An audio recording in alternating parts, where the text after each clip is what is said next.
இந்த ஆண்டு பொங்கலை பொறுத்தவரை மிக சிறப்பான முறையிலே தமிழ்நாடு மக்கள் கொண்டாடியது அந்த போக்குவரத்தை மக்கள் பயன்படுத்தியதிலிருந்தே தெரிய வருகிறது. சென்னையிலிருந்து கடந்த ஆண்டை விட இந்த ஆண்டு 1 லட்சம் பேர் கூடுதலாக முன்பதிவே செய்திருந்தார்கள்.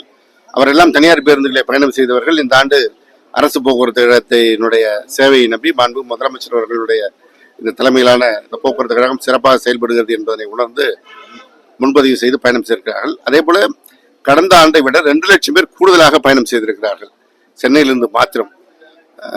நாங்கள் திட்டமிட்டிருந்ததை விட கூடுதலான மக்கள் பயணம் செய்தாலும் அதற்கேற்ப போக்குவரத்து ஓட்டுநர் நடத்துனர்கள் மிகுந்த சிரமத்திற்கிடையே அந்த பேருந்துகளை இயக்கி மக்களை தங்களுடைய சொந்த ஊருக்கு கொண்டு சேர்த்த காரணத்தினால் பொங்கல் இந்த ஆண்டு மிக சிறப்பாக நடந்திருக்கிறது.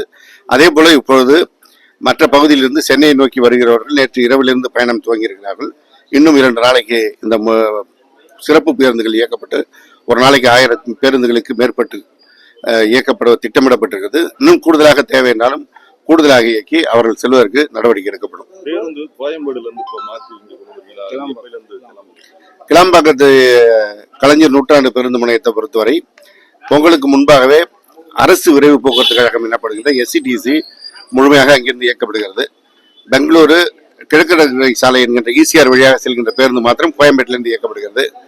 மற்ற அரசு போக்குவரத்து கழகங்கள் குறிப்பாக நம்முடைய விழுப்புரம், கும்பகோணம், சேலம் போன்ற போக்குவரத்து கழகங்களுடைய பேருந்துகள் பொங்கலின் பொழுது சென்னையின் பல்வேறு நகரின் பகுதியிலிருந்தும் இயக்கப்பட்டது.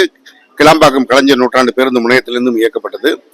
இப்பொழுது திரும்பி செல்கின்ற பொழுதும் சென்னையின் மற்ற பகுதியிலிருந்து சென்னைக்கு செல்பவர்களை கோயம்பேடு வரை அந்த பேருந்துகள் இயக்கப்படுகின்றன.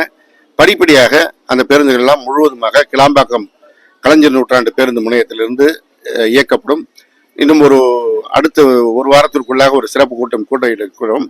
அந்த கூட்டத்திலே இந்த பேருந்துகள் இயக்கம் கலைஞர் நூற்றாண்டு பேருந்து முனையம் கிளாம்பாக்கத்தில் அமைந்த பிறகு ஏற்பட்டிருக்கின்ற இந்த போக்குவரத்து நெருக்கடிகள், நெரிசல்களை திட்டமிட்டு அதற்கேற்ப படிப்படியாக நடவடிக்கை எடுக்கப்படும்.